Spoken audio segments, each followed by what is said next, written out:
disconnected. You show up, and now 3 of us are gone. Why'd you bring us here?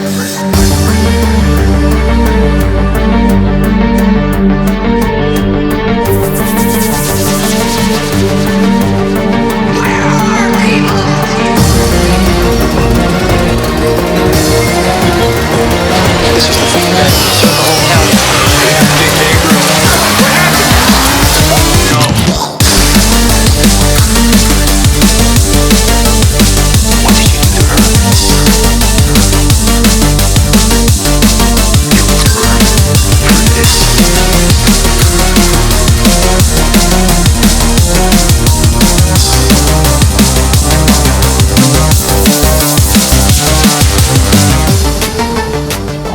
Hey everybody, it's Doug here. Welcome to the channel and welcome to our next playthrough. In this playthrough we're going to be playing The Walking Dead No Sanctuary, which I've been eagerly awaiting because the show is one of my favorite shows on television. It's pretty outstanding. I really enjoy it. And it's had its ups and downs, I know, but overall it's been pretty darn good and I've liked it. And I like that it's departed from the comics to some degree. And, well, anyway, it's a lot of fun to watch. My wife and I enjoy it. We watch it as soon as the season comes on, we start watching again.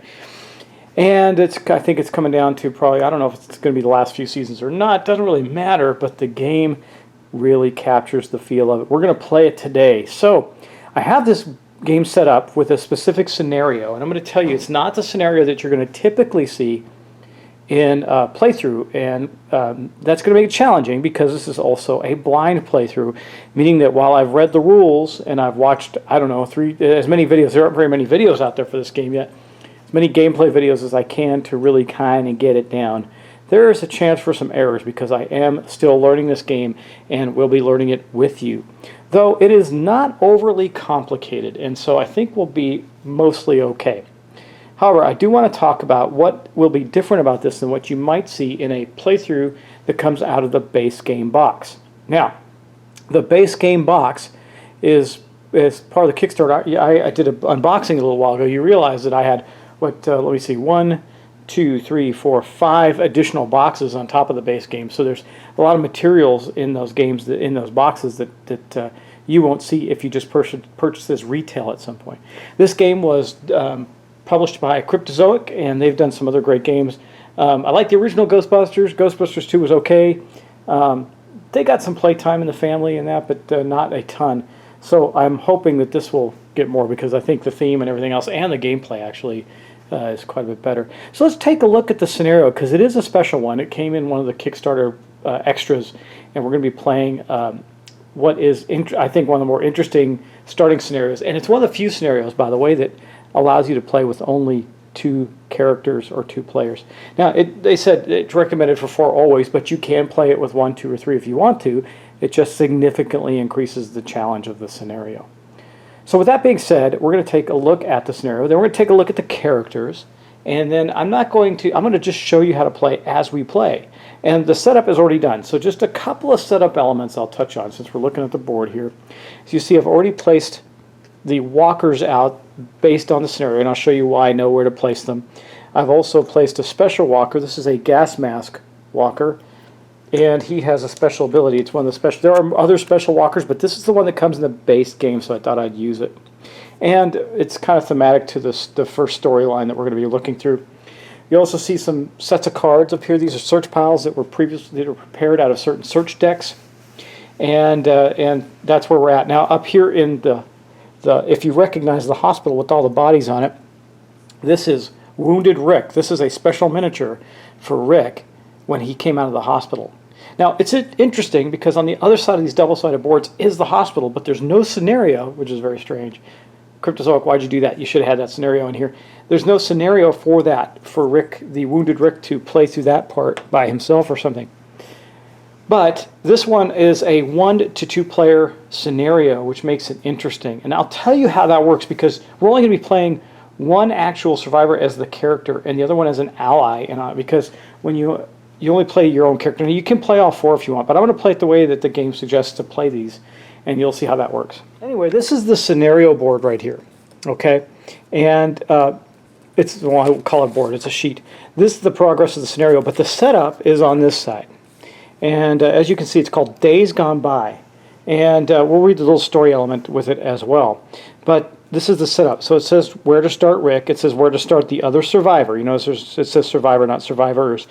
It tells you what you need in walker reserves, and then the setup of the walkers, and then the search deck, which is the search deck, which you saw those cards out on the board, actually. There's 15 cards made up of equipment, hazards, and resources divided evenly between the search locations. And then there's this Objective A card right here, which is in a building to the very far south, and we do need to collect that card because that triggers an event, and I'll show you that in a moment. The event deck is right here. It has the special events for a new world, which came with this little box for the scenario, and it has lurkers and resources. That's what's in this event deck, and you'll see the way the event plays out is really interesting, far more interesting with more players, but interesting nonetheless. And then it says to place Objective A on building D, which I have done. Okay. Story. Rick wakes up from a coma to a very different world. In a weakened state, he escapes the walkers and runs into another survivor. Together, they attempt to retrieve the equipment from the sheriff station while fighting off the dead at every turn. On the sheriff station is at building D, and that's why things change for Rick when he gets to the sheriff station. There are a list of special rules. I'm not going to go through those with you because you'll see them in gameplay.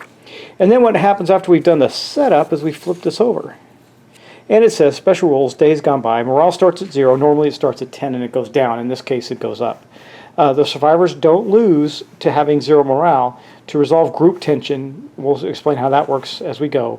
The survivors must either discard 1 trust or each exert 1. And exerting is kind of your, I want to say your health. Yeah, sort of, but not really. It's stress on you.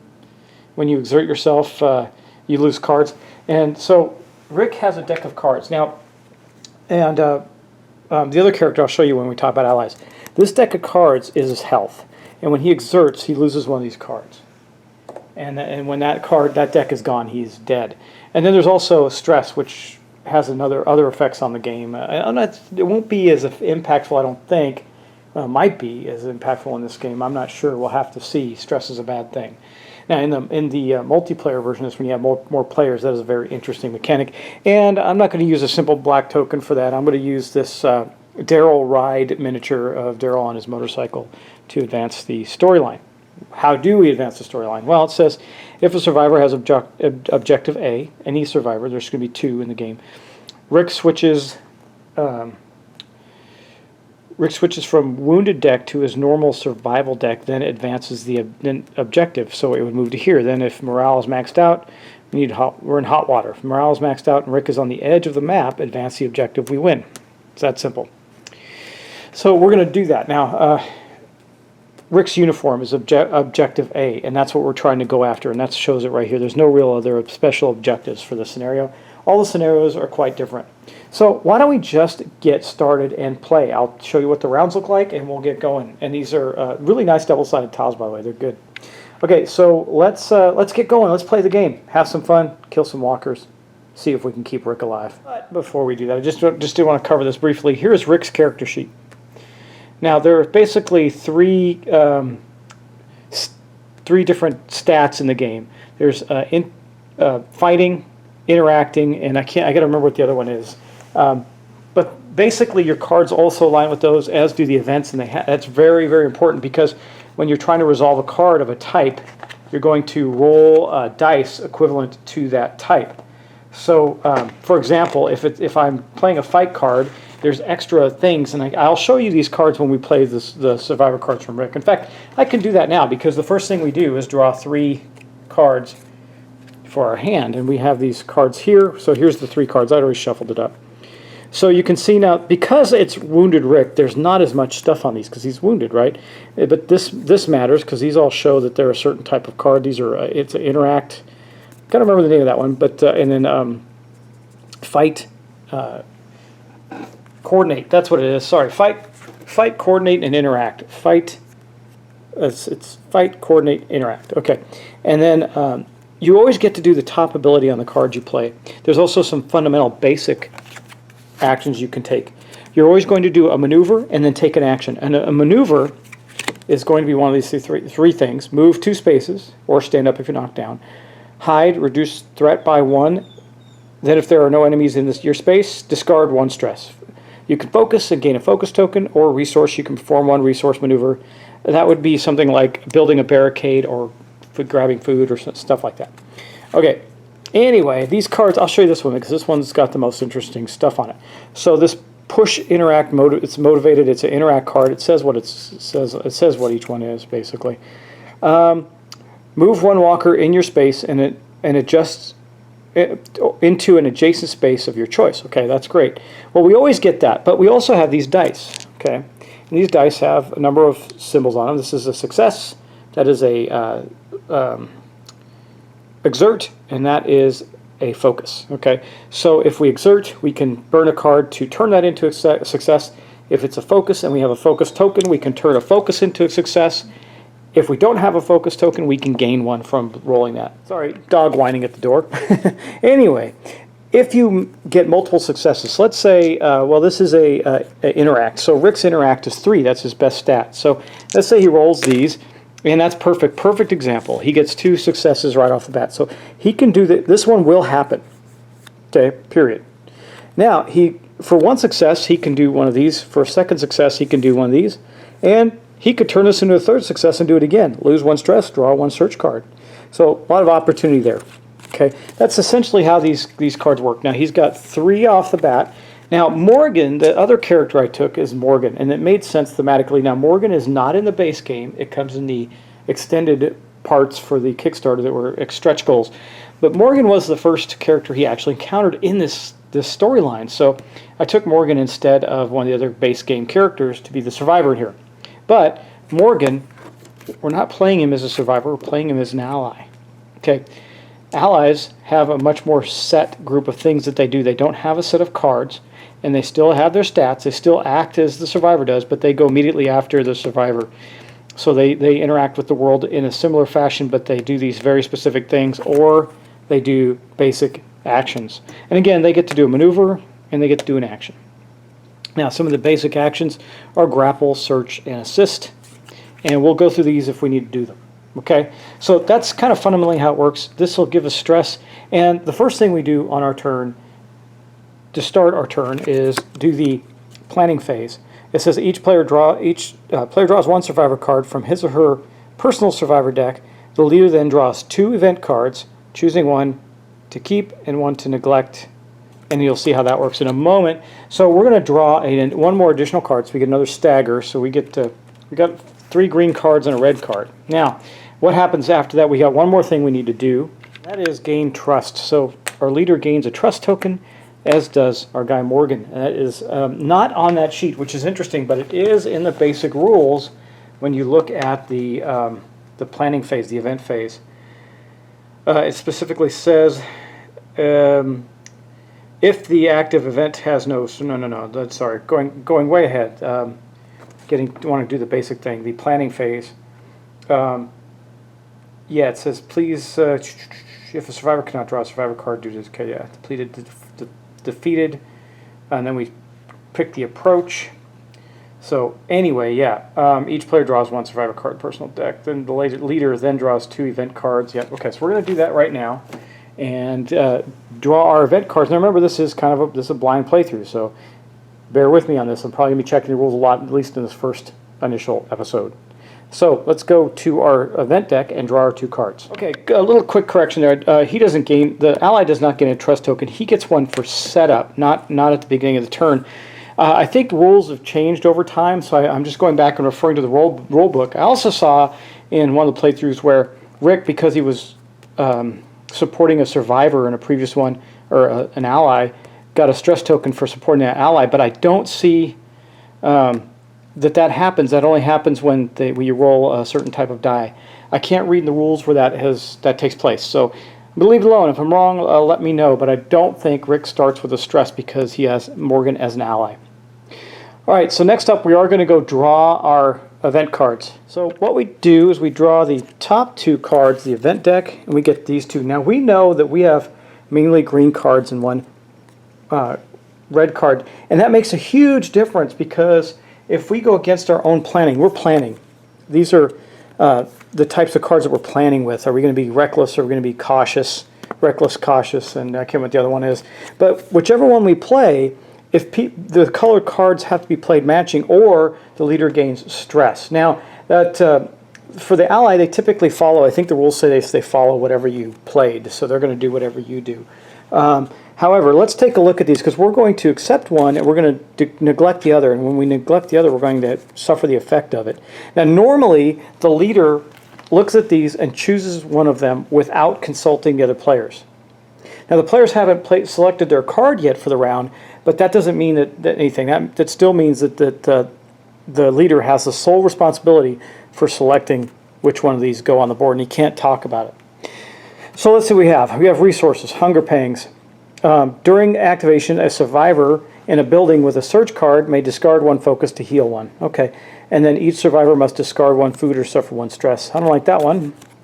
After defeating a walker, a survivor... Now these top parts, you want to try and accomplish these before the end of the round, or the leader gets stressed for poor planning. He didn't plan well and nobody could accomplish the goal. After defeating a walker, a survivor within range 2 of you may gain 1 trust. That's if you succeed. And then the neglect is each survivor suffers 1 stress if there is at least 1 walker within 1 range of him. So that would happen right now. That would mean Morgan would suffer a stress, which is no bueno, but it is what it is. So each survivor must discard 1 food or suffer 1 stress. That's if we neglect this. So see here, this is a really bad situation for us because we really can't do either of these. So we kind of have to take this one. It also matches our cards. So we would discard that. We'd play this.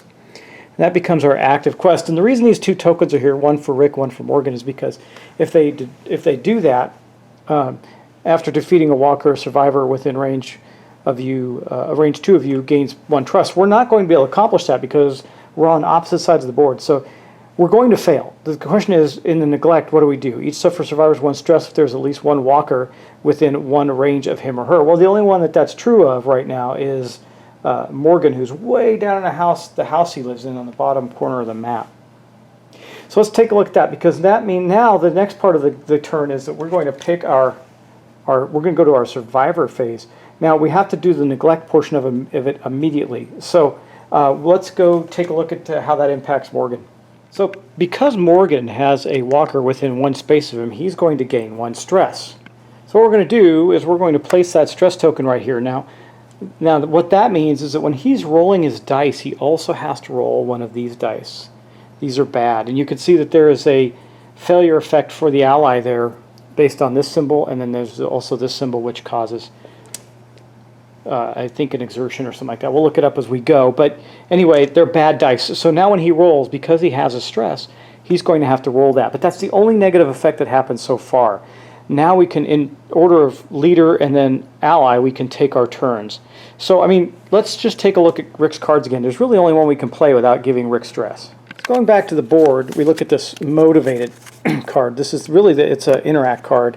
And it's really the only one that he can play. And it says, move 1 walker in your space to an adjacent space, but he really can't do that. So there's really no value. Now I can play it. Now here's the thing. I can play it and use the symbol on it, but I don't think that's going to help us very much with the actions, because we want to do, well, it might. Let me think about that. What I might do is play it for the symbol, not for the actual cards. You have to play a card. We're going to play this card. There's no question. It's just how we're going to use that card. So knowing that we're playing that card, we're first going to do Rick's maneuver. And what we're going to do with him this turn is just move him back 1 space right there to that search deck. Now we have a couple of options. This is an interact here. So we're going to roll 3 dice because that is the stat that Rick has for this type of action. And even if we don't take this action, we're going to take if we take the search action, for example, which is right here, then he will gain a bonus for he'll automatically have a success for every exert he rolls, which is this symbol, because he has that symbol on this card. And now what we could do is do this. He doesn't have any stress, so none of this really helps him. We could draw a search card, but we're going to do that anyway because we're going to play this as an interact card, but we're not going to use the this effect, we're going to use the standard actions, which in this case is search. We're going to draw one search card from the building. That's automatic. And then we're going to roll our dice. So let's take a look at that. The dice for him, because he does have a interactive 3, are going to be 3 dice. And we're looking for successes, because each additional success he gets allows us to do one of those things. Well, now he has a choice. He could do all 3 of these and exert himself, but I don't see the point. And the card deck that he has with this wounded deck is much more limited than his normal deck. It's smaller. It's 10 instead of 15 cards. So because he's wounded, he doesn't have as much health. So right now we can lose this. We can draw a search card and gain a resource of our choice without doing anything else. So we'll definitely draw. First off, we draw a search card anyway because we get one. Ammunition as a resource. Okay. So what does that mean? It means that Rick gets an ammo, or not Rick, but our resource pool gets an ammo token. Okay, and with that ammo token, we're going to place it in this spot right here. Okay, and that says, ammunition, maneuver, discard 1 ammunition and raise the threat by 1 to defeat 1 walker in line of sight. In line of sight is typically, unless you're in a building, is pretty far. So, and we'll deal with line of sight as we have to, but we don't have to now. We don't have any threat. We also don't have any morale. But that was the free action that he got. Now, for the search action, he does have 2 other successes. One of those can be spent to draw a search card from a building, so we're going to do that again. So he's going to spend this die here to search again in the building, and we get a bag of materials, gain 2 material tokens, then discard this card. Well, that is really, really awesome for us. Materials are here. So materials can be used to do the basic action of a barricade. I don't know if we'll get the chance to do that, but now we can. And because we have found 2 materials in the search deck there. And then we still have 1 more card there. Now I shuffled those up, so it's just random how they come out. I'm glad we're having some good luck to start with. We could just take that action we have 1 more that we could spend without using any stress or any exertion. So we could take 1 resource of our choice, which could be a food, or we can interact with that 1 last card again. I think we'll interact with the 1 last card, even though the food might be valuable to us. And we're not going to accomplish our closing in goal, so Rick is going to take a stress next turn. Walker ambush, hazard, place 1 walker in your space, then discard this card. Well, that is bad for us, because we don't have any actions. So Walker has appeared where Rick was. So Rick is dealing with his first zombie that he has to have an encounter with. Now see, I could have just taken the safe bet and not had that happen. Now because we have a zombie in there, that when we go to the zombie's activation phase, and bad things are going to happen. Anyway, that card has been expended. And now we get to go to Morgan. Now Morgan, he doesn't play cards. He has his sheet that he does, and we're going to take a look at that and see what he wants to do. Now he's going to follow suit with the card that was played. So this is our approach. We're taking I think it's called an aggressive approach or something like that, a reckless approach, and that's what he's going to do. You can see on here that, and I just go back to the card for a moment. Even though we took a reckless approach, you can see that it had an interact on it as the bonus, so that's an interesting mechanic within the game. Anyway, here we are with Morgan. He does have a stress, but here's what he has here. He's going to do this. Corner foe. Discard 1 material to add 1 action dice to your action pool and remove 1 stress die. That's pretty good. And then for the bonuses, we can defeat 1 enemy within range 1. And discard 1 material to defeat 1 enemy in the space matching the top card's map discard pile. We haven't done that yet. But I think what we're going to do, there's only 1 enemy there. And you can't do range, even though I think this would avoid that out. Now, keep in mind, he's got a 2 there. So he's going to roll 2 dice when we go there. But he's also going to roll a stress die, except for the fact with this ability, we can not roll the stress die if we discard a material. So we can do that. So I think what we're going to do with Morgan is he will move into here as his action, or his maneuver rather. So he's going to move, and then he's going to do the ability with that. So we're going to roll 2 dice. I think we are going to in fact spend a material. So we're going to spend this material, put it back in the resource pool, and then we're going to prepare to roll our dice. Now normally we would roll this set of dice here, but because we are not doing that, because we expended that trying to think and talk at the same time. But because we expended that material, we get, and the ability he used, we get to remove this die. So we're just going to roll these two. We just need, we got one success and one focus. Okay, so this is interesting. So on the success, we get to defeat one enemy within range 1. So we defeated the walker. Okay, that goes away from the game, or goes off the board. And then we also got a focus. Now, he doesn't have any focus tokens. If he did, he could turn that focus into a success. We could do one of these again if he chose to. He doesn't. So what we're going to do there is gain him a focus token, because when you roll a focus, you don't have one, you get a token. So now Morgan has a focus token on his sheet that he can use. And that basically is going to wrap up the player's actions phase. It says now we're going to manage the event. After each player has taken a turn, resolve each special rule in play as well as the active event. If no player has performed the chosen event card's ability, the leader suffers 1 stress. So let's take a look at that. Now, we're not dealing with any other special rules or anything, but we are dealing with this one right now. And it says, after defeating a walker, a survivor within range 2 may gain 1 trust. So we did defeat a walker. So I'm just going to look at the rules to double check if defeating the walker solved that purpose, because then we could say that we actually did solve it with Morgan. But I think you actually have to have the availability to give someone that that second part, to gain 1 trust. I'm going to take a look at that. So this is where I kind of like learning games with you guys, so you can see some of the pitfalls. See, on this card, if we can't complete the event, then it's considered poor planning on the part of the leader, and he gains a stress. So we did defeat a walker, and a survivor within range 2 of you could gain trust, but we don't have a survivor. So I have to assume, even though the rules do not make this clear, I have to assume that we didn't succeed at that. And that was poor planning on our part, because we couldn't fulfill the survivor within range 2, which we had no ability to do. So I'm going to say that for the sake of discussion, and you can tell me if I'm wrong on that, that's why we're doing this together, that Rick is going to take a stress. The reason for that being that there was no way to complete that objective. There's absolutely no possible way. We're too far apart at this time. We have to come together to be able to do that.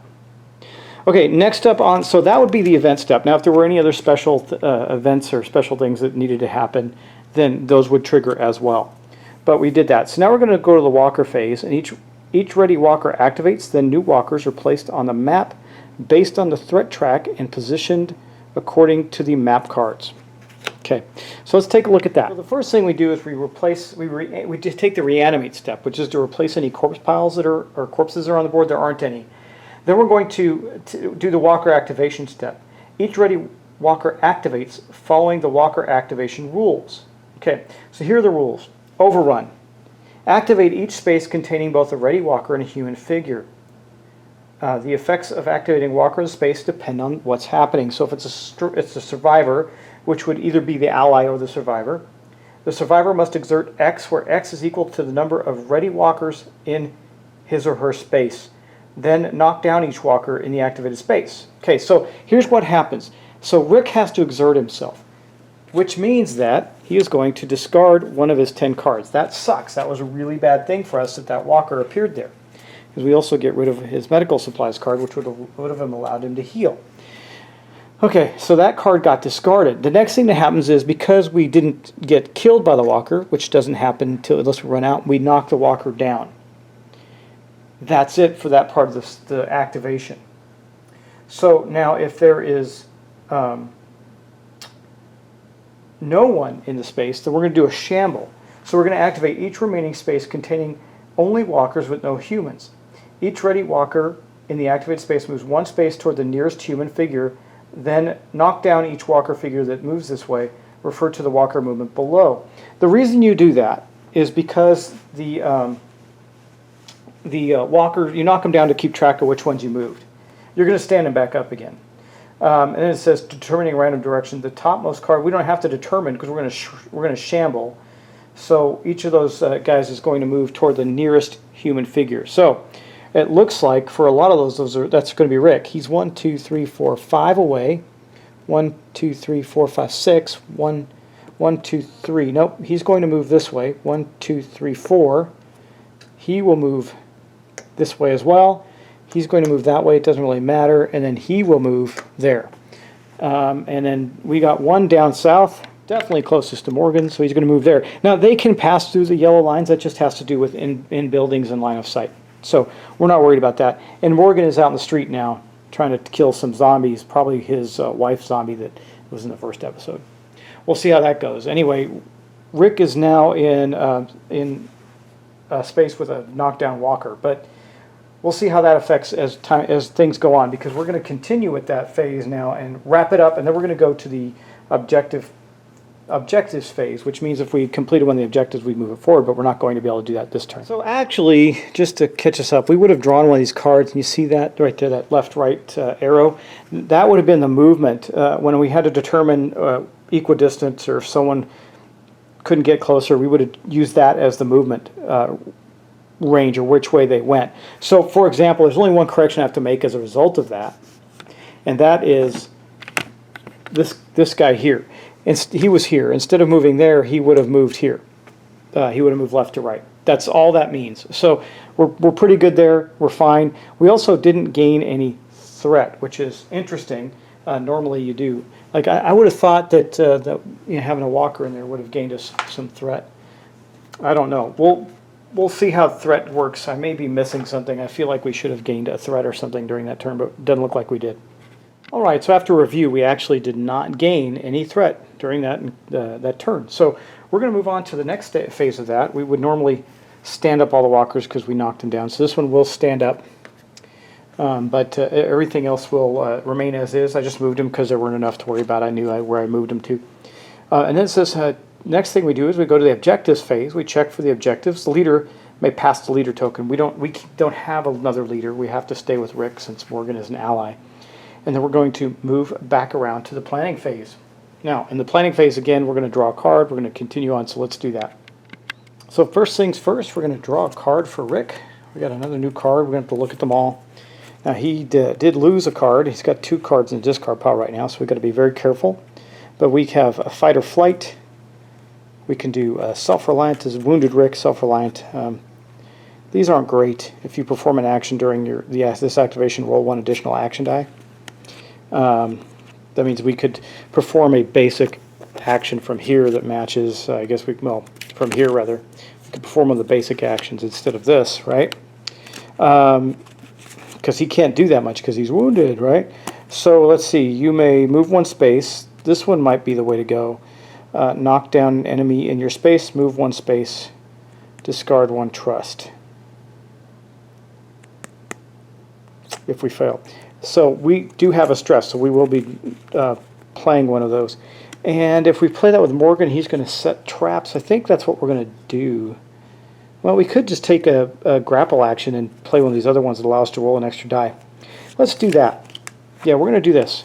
We're going to play this card, self-reliant. Actually, we're not going to play any card yet. We have to go look at our event card, but that's the card I think we're going to play, depending on what the events show us. Okay, so we're going to draw 2 event cards. See what we get. Oh, God, they're both green. That helps. Helps our decision, right? A survivor who is outside may spend 1 focus during his or her activation to reduce threat by 1. That might be a good one, an easy one to keep. It depends on what the neglect feature is on this one. Each survivor suffers 1 stress if there's at least 1 walker within 1 range. So that would put a 2nd stress on Rick. Each survivor who is outside must either discard 1 trust or raise the threat by 1. After defeating a walker, a survivor within range 2 may gain 1 trust. Well, we know we're not going to be able to do this, which is going to add stress to Rick again. Either way, we're going to add stress to Rick again. I see that as a problem. So we have to figure out ways to get rid of stress. Well, because this happens immediately. So Rick would gain 2 stress. Morgan wouldn't gain any. And then we would have this effect. A survivor who is outside may spend 1 focus during his activation to reduce threat by 1, but we don't have any threat. After defeating a walker, each survivor who is outside must either discard 1 trust or... Okay, I think we're going to neglect this one and play this one. So we'll play that. Well, maybe we can get something accomplished that will reduce Rick's stress before that has to happen. And then we're going to neglect this. So now remember, the card we picked, we don't do the neglect on. We just do this one. Each survivor who is outside must either discard one trust or raise the threat by 1. So we will, in fact, raise the threat by 1. Now what that means is, on the threat track, we're going to go from 0 to 1, and that means that we're going to have an additional zombie come out this turn, unless it goes up higher. It could go up higher. If it gets to the red space, it means that that particular activation will be a special zombie, one of these gas mask guys. So let's go on. Now we're going to pick our card, and we know it's going to be that green card we talked about because that's what we have, and we want to be compliant, and that's what it's called when you agree with the leader's direction. And if you as leader fail to choose your own direction, you lose your trust, and that's bad because the trust has a special ability. So we are going to, if you perform an action during this activation, roll 1 additional die. So we're going to do that. We're going to play this card, okay? But we're not going to play it for that. We're going to play it for unfortunately, it's not going to give us any bonuses, but we're going to play it for the grapple action right here, so we can grapple the enemy that we're in the space with.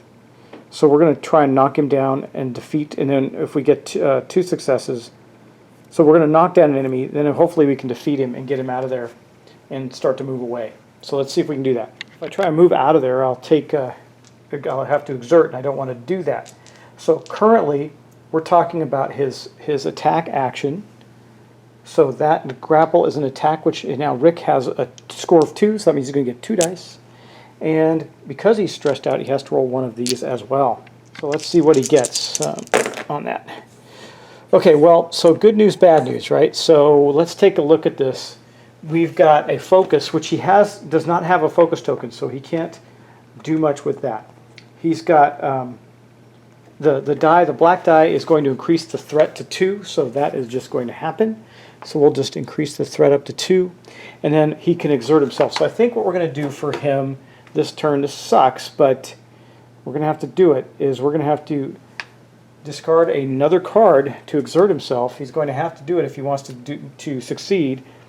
So he knocks this walker over, then we turn that into a success, and he defeats this walker, knocking it out of his space, but he also gains a focus. I got to get a focus token. There we go. So I don't know if we're going to win this or not. I just I think was the right call. And then we would normally discard this, but let's go take a look at Morgan first and see what he's going to do. Well, we're not done. Actually, we're going to go 1. Okay, so here's the choices. Here's a concern we have to make. If we need to move south, we need to move down to here to get to the objective. So I can move 2. Now I don't want to necessarily draw him into my space, so I can move 1, 2. Zombies don't move diagonally, so neither of those guys are going to catch up to me this turn. Maybe I can blow by them. It's a possibility, right? So we'll move there, and then we'll move on to Morgan. Hopefully we can get to that objective before Rick falls over dead. That would be very bad. All right, so Morgan, his interact ability is build traps. If there is at least 1 search card in your building, defeat 1 enemy within range 1. We can't do that. So just draw 1 search card, draw 1 materials to defeat an enemy within range 1. So we can't do any of that. So what we'll do is we'll take a look at his assist. We can do one of these basic actions. If we do an assist, hold on, let me think about this. I don't want to. First off, I don't want to make a stake on it. But secondly, he's not going to do something that's against Rick's objectives because he's an ally. I don't know. I'm not sure what to do here. Let me think about this. All right, I'll be right back. Hold on. So we can move first, actually, which I think is going to be helpful for us. We'll just move there, and then we can actually use that ability, the build traps. If there's at least 1 search card in your building, defeat 1 enemy within range 1. There is 1 there, as a matter of fact, so we can actually do that. And then we're going to roll. Now he's got, he does have a stress, so we're going to have to roll this as well to see what else he gets. Oh my God, 2 exerts and a bad thing. Wow, that was a bad roll, wasn't it? Let's see, what does that do? That is a fear. So that's going to trigger the fear effect on his card. It says discard 1 material or the leader suffers 1 stress. Well, we have 1 materials to discard, so we're going to have to do that. Does he exert himself? He can only exert himself 3 times and then die. But I think we're going to do it. We're going to exert once.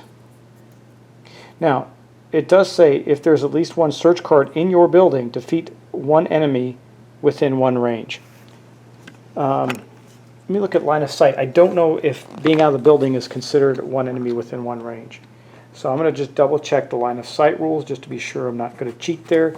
Range and line of sight. When counting range spaces from a space, a player may count adjacent spaces as well as diagonal spaces. Each space counted from the originating space counts as one range. Line of sight is an imaginary drawn between centers. Such line can be drawn. It doesn't say, it says within range 1, not within line of sight.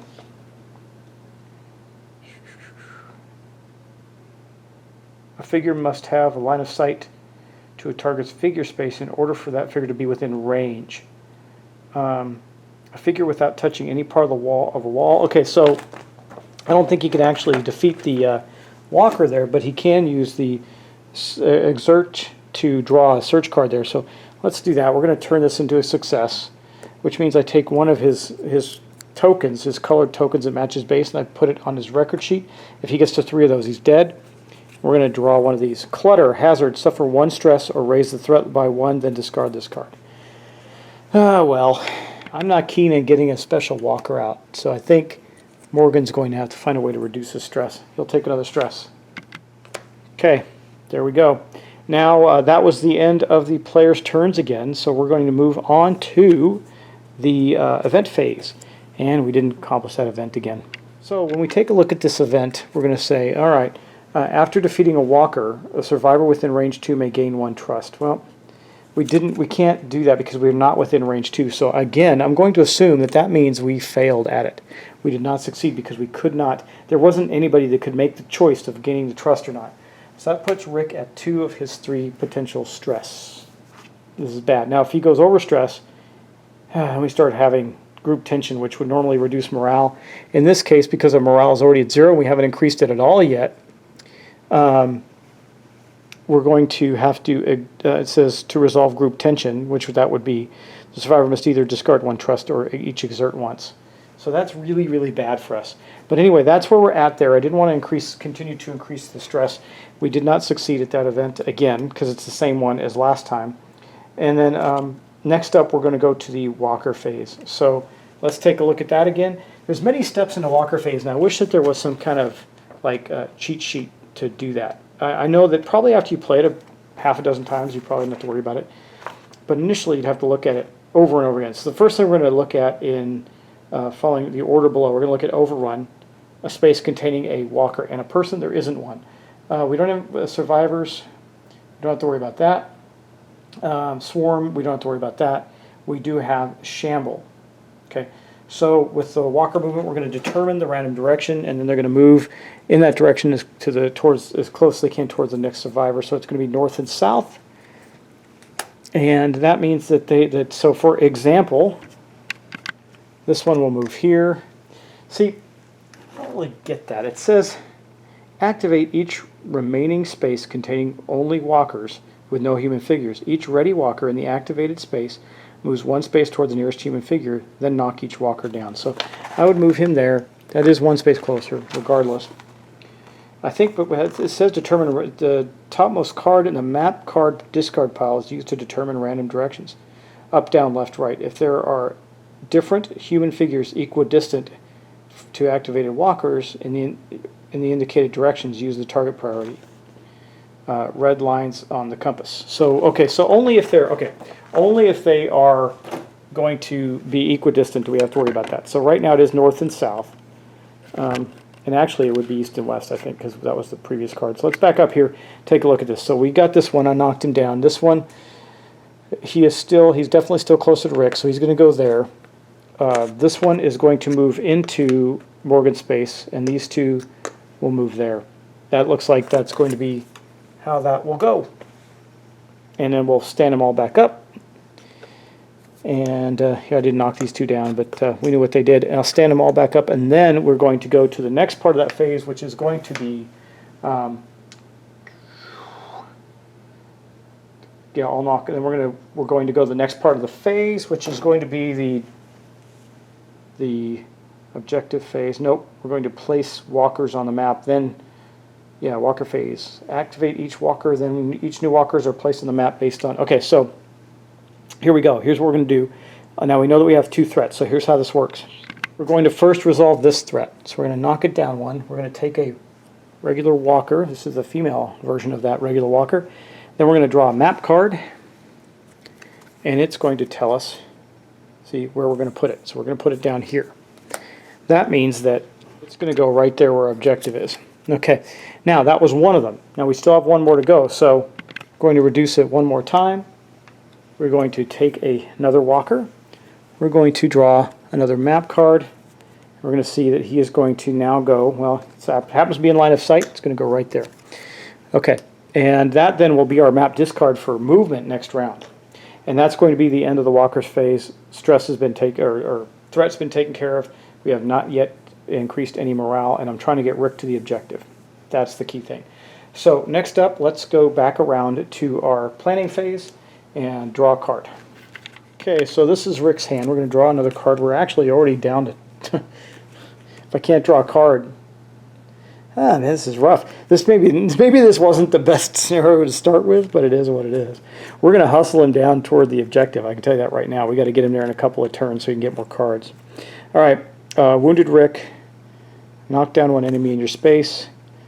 You move one space. So we might do this one this turn, depending on what we get. So this is what we got. Knock down one enemy in your space, and then defeat one knockdown enemy or lose one stress. That might be a good one for us to do as well. If you perform an action during the activation, roll 1 additional action die. You may move one space if there are no enemies in your space. Lose 1 stress.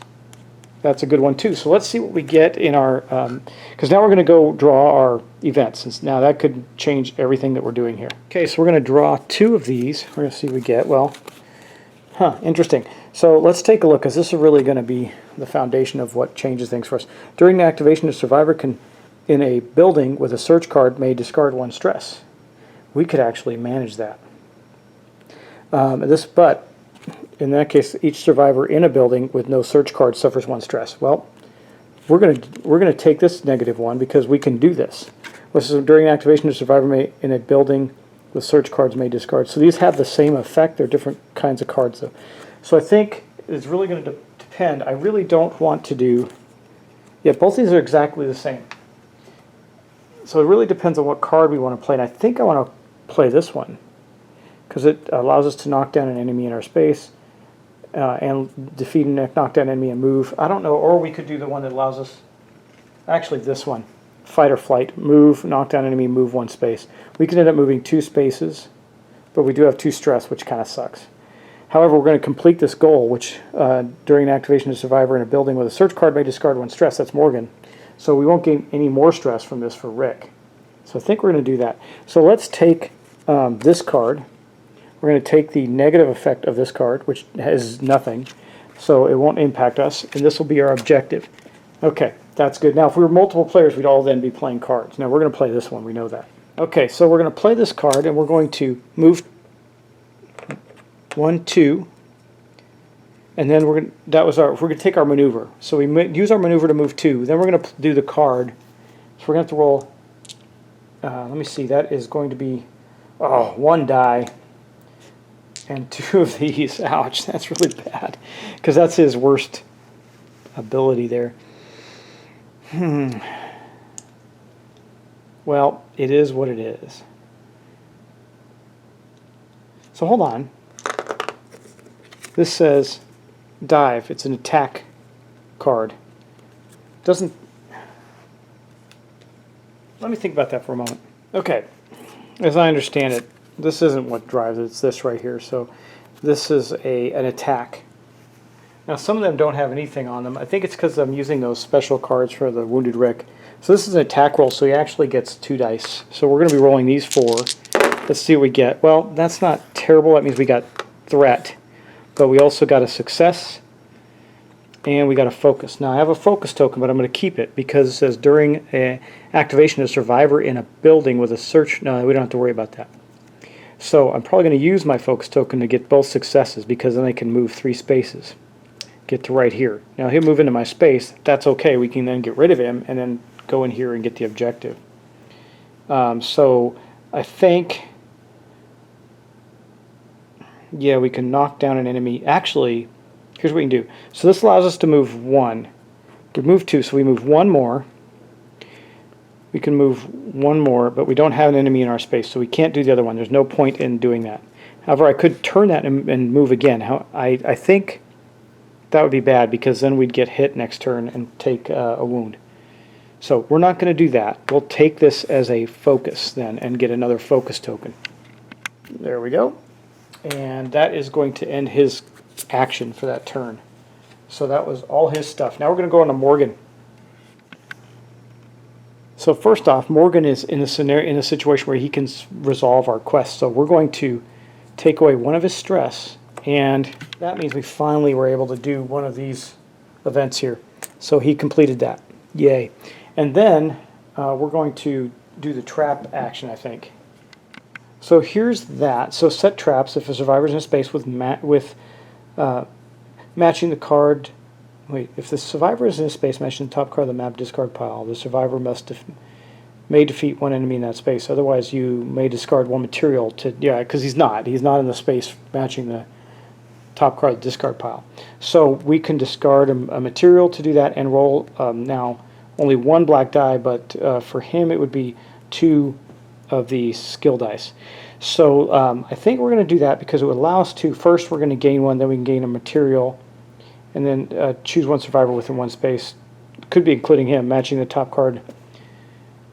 The discard pile to gain 1 trust and focus. See, that's a really specific thing. I don't think we're going to be able to do that. But we can get rid of an enemy and then gain a material if we succeeded at an extra roll.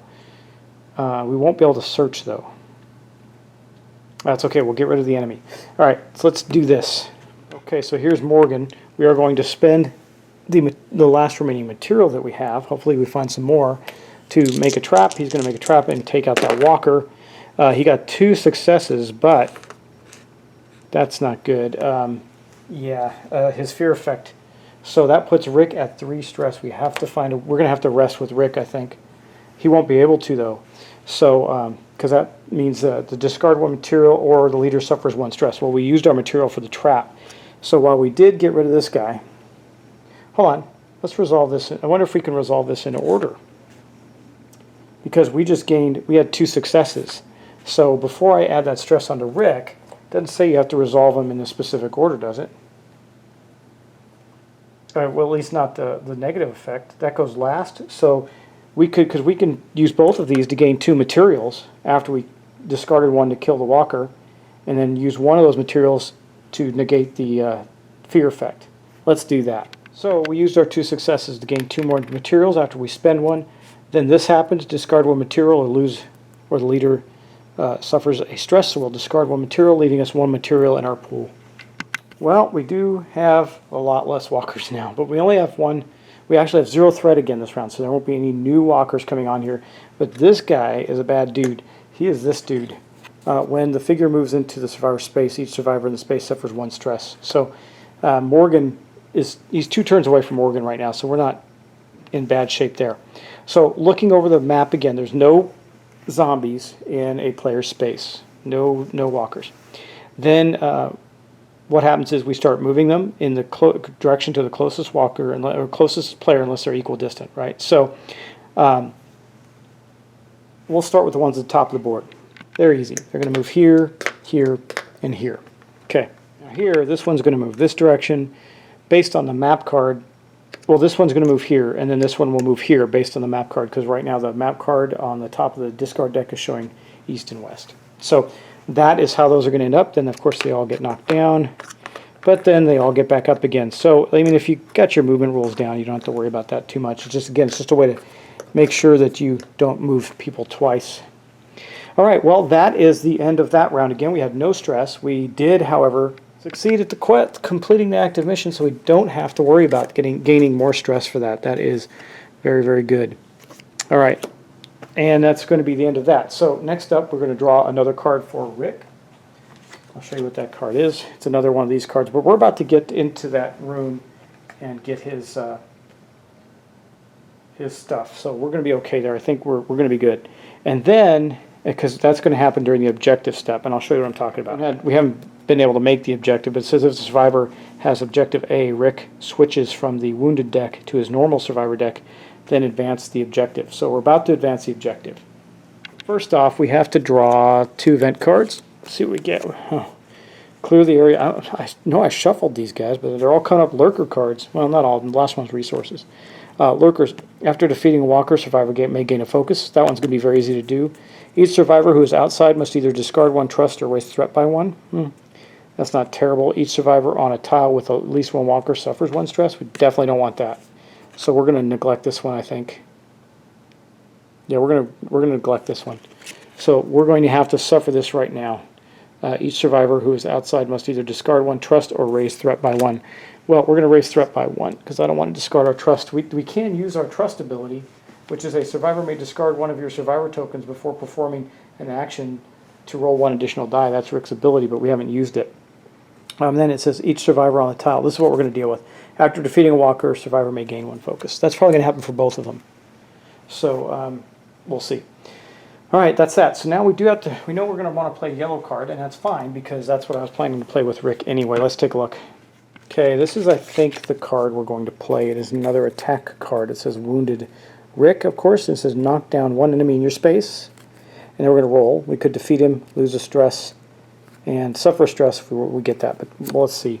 Let's do that one. Now, Rick still has 2 stress, unfortunately. That's not good. But he's probably going to get a focus at least, and his attack dice is still 2. He could spend his...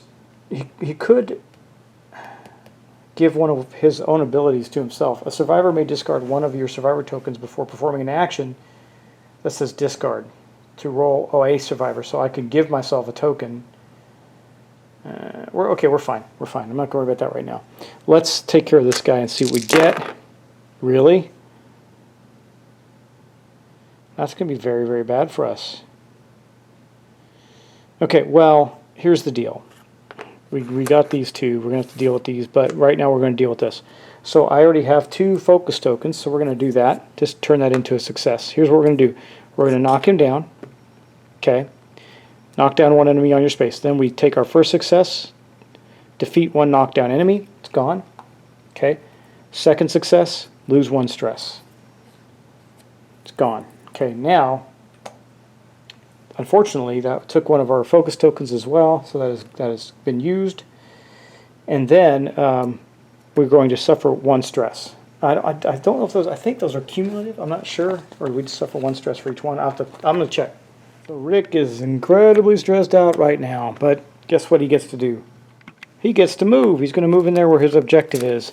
So while he's very stressed out, he is going to go in there. We only got 1 card left in our deck. We've got to pick that up this turn, which we're going to do. So it's kind of tight, but we got there.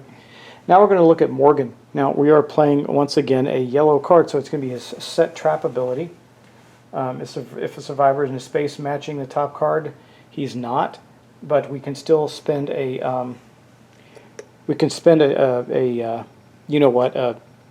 materials, which we do have 1 of, to defeat that walker in his space. And then we'll gain 1 material. We'll roll and see if we gain any more materials.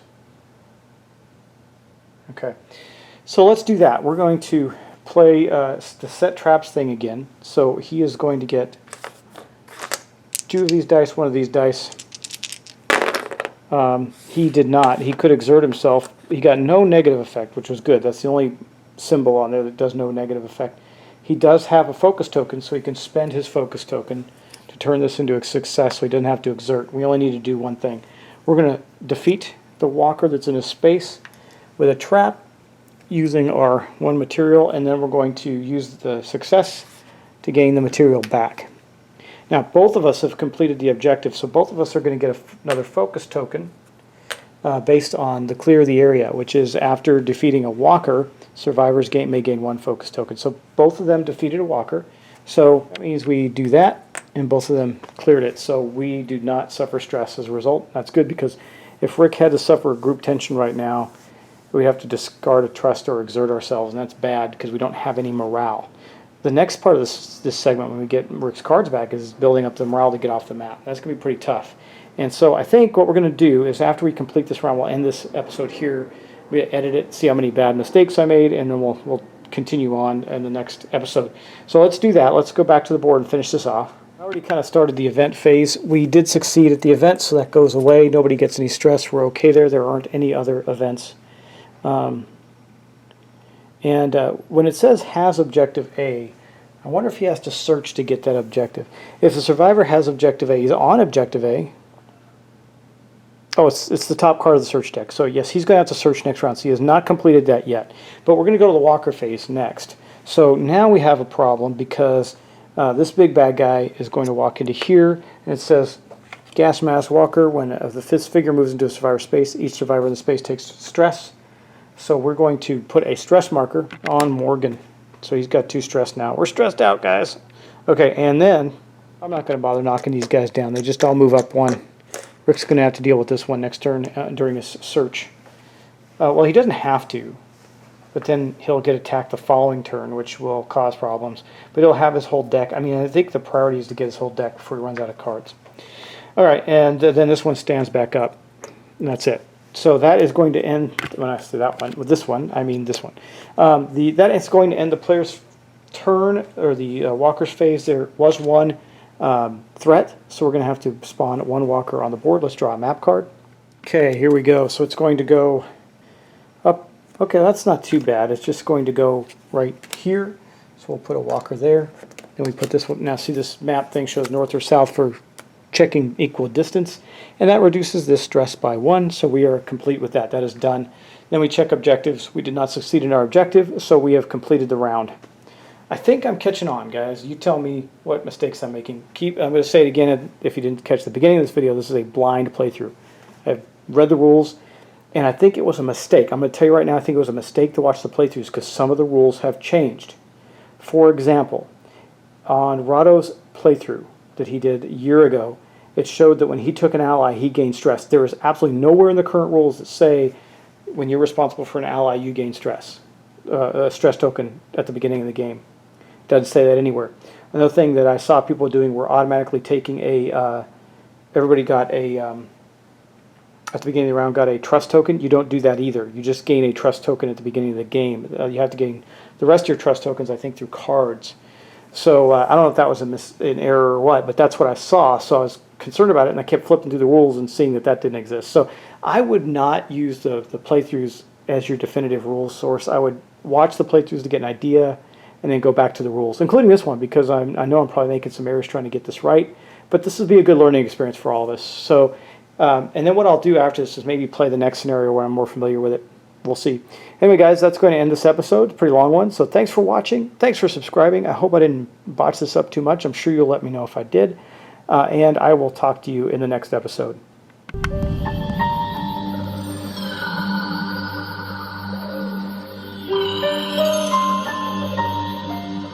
This is all connected. You show up, and now 3 of us are gone. Why'd you bring us here?